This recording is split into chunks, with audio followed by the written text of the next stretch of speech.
ইরানের সর্বোচ্চ নেতা আয়াতুল্লাহ আলী খামেনি যুক্তরাষ্ট্র ও ইসরায়েলের যৌথ হামলায় নিহত হয়েছেন। হযরত আয়াতুল্লাহ উযমা সৈয়দ আলী হুসেইনি খামেনি در راه سربلندی حرم جمهوری اسلامی ایران شهد گوارای شهادت را نوشیدند. তিনি শুধু ইরানের সর্বোচ্চ ধর্মীয় নেতাই ছিলেন না, বরং ইরানের রাজনীতি, বিচার ব্যবস্থা, সেনাবাহিনী, এমনকি পররাষ্ট্রনীতিও তার সিদ্ধান্তে চলত। বলতে গেলে তিনি ইরানের আসল চালক ছিলেন। ১৯৮৯ সালে ইরানের ইসলামী প্রজাতন্ত্রের প্রতিষ্ঠাতা আয়াতুল্লাহ রুহুল্লাহ খোমেনি মারা যাবার পর আয়াতুল্লাহ আলী খামেনি ইরানের সর্বোচ্চ নেতা মনোনীত হন। তখন থেকে মৃত্যুর আগ পর্যন্ত তিনি এই গুরুত্বপূর্ণ দায়িত্ব পালন করেছেন। দীর্ঘ ৩৭ বছরের বেশি সময় ধরে তিনি ইরানের রাজনীতির কেন্দ্রবিন্দুতে ছিলেন। তার নেতৃত্বে ইরান অনেক বড় বড় সিদ্ধান্ত নিয়েছে। কখনো পশ্চিমা দেশের সঙ্গে টানাপোড়েন, আবার কখনো মধ্যপ্রাচ্যের রাজনীতিতে সরাসরি প্রভাব বিস্তার করেছেন। আন্তর্জাতিকভাবে অনেকেই তাকে কঠোর ও রক্ষণশীল একজন নেতা হিসেবে দেখলেও ইরানের একটি বড় জনগোষ্ঠী তাকে সর্বোচ্চ সম্মানের চোখে দেখত। ইরানের সুপ্রিম লিডার আয়াতুল্লাহ আলী খামেনির রাজনৈতিক জীবন কেমন ছিল এবং তার পরবর্তীতে ইরানের সর্বোচ্চ নেতা কে হবেন সে সম্পর্কে আলোচনা করা হবে কি কেন কিভাবে এই পর্বে।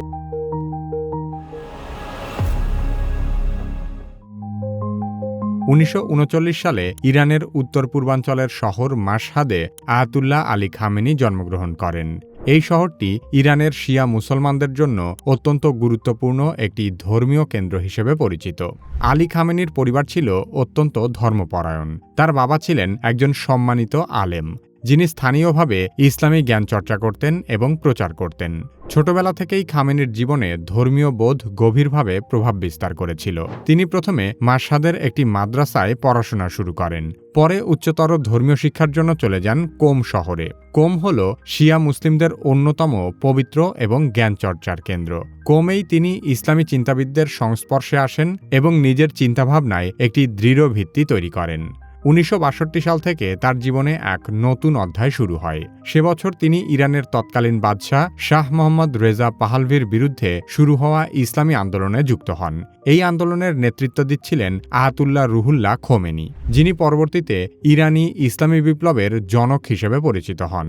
আলী খামেনি ধীরে ধীরে রুহুল্লাহ খোমেনির ঘনিষ্ঠ অনুসারী হয়ে ওঠেন এবং তার আদর্শ ও ভাবধারায় গভীরভাবে প্রভাবিত হন। শাহের বিরুদ্ধে আন্দোলন করতে গিয়ে আলী খামেনি বহুবার গ্রেফতার হয়েছেন, কারাবরণ করেছেন এবং নির্যাতনেরও শিকার হয়েছেন। কিন্তু তিনি কখনো পিছু হটেননি। তার মতে তিনি আজ পর্যন্ত জীবনে যা কিছু করেছেন তা সবই আয়াতুল্লাহ খোমেনির ইসলামী দৃষ্টিভঙ্গি থেকে শিক্ষা নিয়েই করেছেন। রুহুল্লাহ খোমেনির আদর্শই তার রাজনীতি, ধর্মীয় চিন্তা ও নেতৃত্বের মূল ভিত্তি। ১৯৮৯ সালে ইরানে ঘটে যায় এক ঐতিহাসিক ঘটনা, যা ইরানি ইসলামী বিপ্লব হিসেবে পরিচিত।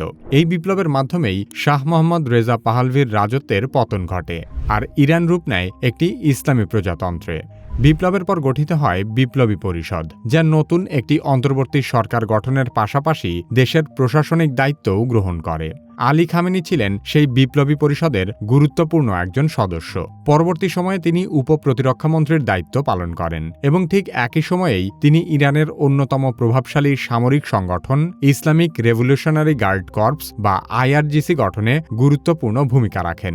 এই বাহিনী পরবর্তীতে শুধু সামরিক শক্তি হিসেবেই নয়, বরং রাজনৈতিক, অর্থনৈতিক ও কূটনৈতিক ক্ষেত্রেও ইরানের অন্যতম নিয়ন্ত্রক শক্তি হিসেবে প্রতিষ্ঠা পায়। ১৯৮১ সালের জুন মাসে তেহরানের একটি মসজিদে আলী খামেনি বক্তৃতা দিচ্ছিলেন। সেখানে ইরানের এক বামপন্থী বিদ্রোহী গোষ্ঠী বোমা হামলা চালায়। সেই বিস্ফোরণের ফলে আলী খামেনির ডান হাত চিরতরে প্যারালাইজড হয়ে যায়। সেই বছরই আগস্ট মাসে একই গোষ্ঠীর আরেকটি হামলায় নিহত হয় ইরানের তৎকালীন রাষ্ট্রপতি মোহাম্মদ আলী রাজাই। এরপর সেই শূন্যপদে আলী খামেনিকে রাষ্ট্রপতি হিসেবে মনোনীত করা হয়। তিনি পরবর্তী ৮ বছর ধরে রাষ্ট্রপতির দায়িত্ব পালন করেন এবং এ সময় ইরানের সরকারের স্থিতিশীলতা ও ইসলামী আদর্শ বজায় রাখার কাজ চালিয়ে যান। ১৯৮৯ সালে আয়াতুল্লাহ রুহুল্লাহ খোমেনি মারা গেলে ইরানের রাজনীতিতে এক বড় ধরনের পরিবর্তন আসে। সংবিধান সংশোধন করে প্রধানমন্ত্রী পদের বিলুপ্তি ঘটানো হয় এবং রাষ্ট্রপতির হাতে আরও বেশি ক্ষমতা দিয়ে দেওয়া হয়। এই সময়েই আলী খামেনিকে ইরানের সর্বোচ্চ নেতা হিসেবে মনোনীত করা হয়। আয়াতুল্লাহ আলী খামেনি শুধু ধর্মীয় বা সাংবিধানিক নেতা নন, তিনি মূলত ইরানি শাসন ব্যবস্থার রক্ষাকর্তা। গত কয়েক দশকে যখনই দেশটির শাসন কাঠামোর উপর কোনো ধরনের হুমকি এসেছে, তিনি সামনে থেকে নেতৃত্ব দিয়ে তা দমন করেছেন। অনেক সময় এই দমননীতি হয়ে উঠেছে কঠোর ও সহিংস। রাষ্ট্রীয় বাহিনীকে সক্রিয় করে তিনি বারবার প্রমাণ করেছেন, ইসলামী প্রজাতন্ত্রের মূল ভিত্তি নড়বড়ে হতে দেওয়া হবে না। খামেনির অধীনে দায়িত্ব পালন করেছেন 4 জন রাষ্ট্রপতি। তাদের প্রত্যেকেই কোনো না কোনো সময় তার কর্তৃত্বের সীমা চ্যালেঞ্জ করতে চেয়েছেন। কেউ কেউ সংস্কার আনতে চেয়েছেন, কেউ আন্তর্জাতিক সম্পর্ক সহজ করতে উদ্যোগ নিয়েছেন, আবার কেউ অভ্যন্তরীণ স্বাধীনতা বাড়াতে চেয়েছেন। কিন্তু শেষ পর্যন্ত কারোই ক্ষমতা এতটা ছিল না যাতে সর্বোচ্চ নেতার অবস্থান নড়াতে পারে। পররাষ্ট্রনীতির ক্ষেত্রে আয়াতুল্লাহ খামেনির অবস্থান বরাবরই ছিল আপোষহীন। তিনি স্পষ্ট ভাষায় বলে থাকেন, ইরান কখনো পশ্চিমা শক্তির ছায়াতলে যাবে না। যুক্তরাষ্ট্র ও ইসরায়েলের বিরুদ্ধে তার কঠোর অবস্থান আন্তর্জাতিক রাজনীতিতে ইরানকে এক অনড় ও কঠিন প্রতিপক্ষ হিসেবে প্রতিষ্ঠিত করেছে। তার কঠোরতা, আদর্শের প্রতি অনমনীয়তা এবং শক্তিশালী নিয়ন্ত্রণ ব্যবস্থাই তাকে শুধু মধ্যপ্রাচ্যের নয়, বরং সমগ্র বিশ্বের অন্যতম আলোচিত ও প্রভাবশালী নেতাদের একজন করে তুলেছে। 2026 সালের 28 ফেব্রুয়ারি আয়াতুল্লাহ আলী খামেনির মৃত্যুর সময় তার বয়স হয়েছিল 87 বছর। তিনি দীর্ঘদিন থেকেই শারীরিকভাবে বেশ অসুস্থ ছিলেন। ইরানের শাসন কাঠামো যেহেতু পুরোপুরি তার নেতৃত্ব নির্ভর, তাই স্বাভাবিকভাবেই বেশ কিছুদিন আগে থেকেই প্রশ্ন উঠেছিল, খামেনির অন্তর্ধানের পর তার উত্তরসূরি কে হবেন। ইরানের ধর্মীয় এবং রাজনৈতিক অঙ্গনের অন্যতম প্রভাবশালী নেতা ছিলেন ইব্রাহিম রাইসি। পরবর্তীতে সুপ্রিম লিডার হওয়ার দৌড়ে তিনিই অনেকটা এগিয়েছিলেন। তিনি খামেনির অত্যন্ত ঘনিষ্ঠ হিসেবেও পরিচিত ছিলেন। কিন্তু 2024 সালের 20 মে একটি মর্মান্তিক হেলিকপ্টার দুর্ঘটনায় প্রেসিডেন্ট ইব্রাহিম রাইসি মারা যান। তার মৃত্যু শুধু ইরানের রাজনৈতিক ভবিষ্যৎই নয়, বরং সর্বোচ্চ নেতার সম্ভাব্য উত্তরসূরি হিসেবেও একটি বড় শূন্যতা তৈরি করেছে। আয়াতুল্লাহ খামেনি মৃত্যুর আগে আনুষ্ঠানিকভাবে কোনো উত্তরসূরির নাম ঘোষণা করে যাননি। তাই ইরানের অ্যাসেম্বলি অফ এক্সপার্টস নামে পরিচিত 88 জন জ্যেষ্ঠ আলেমের সমন্বয়ে গঠিত একটি পরিষদ পরবর্তী সর্বোচ্চ নেতা নির্বাচন করবেন। বিশেষজ্ঞ ও বিশ্লেষকদের মতামতের ভিত্তিতে সম্ভাব্য কয়েকজন প্রার্থীর মধ্যে রয়েছেন মোস্তফা খামেনি, আলী রেজা আরাফি, মোহাম্মদ মেহেদি মীর বাঘেরি, হাসান খোমেনি এবং হাশেম হোসাইনি বুশেহরি। মোস্তফা খামেনি সর্বোচ্চ নেতা আলী খামেনির দ্বিতীয় ছেলে। তবে বাবা থেকে ছেলের কাছে নেতৃত্ব হস্তান্তর শিয়া মুসলিম ধর্মীয় প্রতিষ্ঠানে ভালো চোখে দেখা হয় না।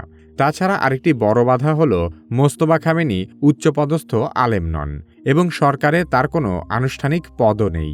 অন্যদিকে সম্ভাব্য উত্তরসূরি আলী রেজা আরাফি একজন প্রতিষ্ঠিত আলেম।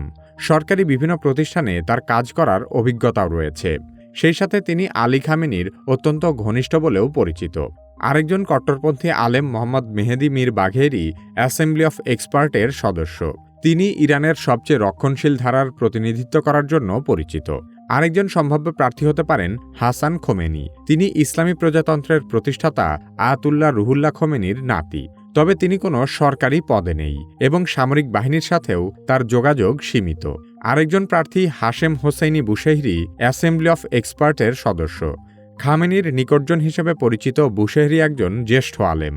এই তালিকায় আরও বেশ কয়েকজন নতুন ব্যক্তির নাম ঢোকার সম্ভাবনা থাকলেও তাদের কেউ সত্যিকার অর্থেই আয়াতুল্লাহ খামেনির স্থলাভিষিক্ত হয়ে তার মতো প্রভাব বিস্তার করতে পারবেন কিনা সেটি এখন বড় প্রশ্ন। অতি সম্প্রতি ইরানের প্রয়াত নেতা আয়াতুল্লাহ আলী খামেনি এবং তার গুরু আয়াতুল্লাহ রুহুল্লাহ খোমেনির নামের অদ্ভুত মিল থাকার কারণে অনেকেই বিভ্রান্ত হয়ে থাকেন। খোমেনি এবং খামেনি নামের মধ্যে এত মিল কেন এবং তাদের মধ্যে পার্থক্য কি, সে সম্পর্কে জানতে চাইলে কিভাবে এই ভিডিওটি দেখতে পারেন। বর্তমান সময়ে এআই না শিখলে আপনি নিশ্চিতভাবেই পিছিয়ে পড়বেন। যারা নিজে নিজে এআই এর ব্যবহার শুরু করতে ভয় পাচ্ছেন, তারা কিভাবে একাডেমির এআই দক্ষতা কোর্সে ভর্তি হতে পারেন। ভিডিও ডেসক্রিপশন ও পিন কমেন্টে কোর্সের লিংক দেওয়া আছে।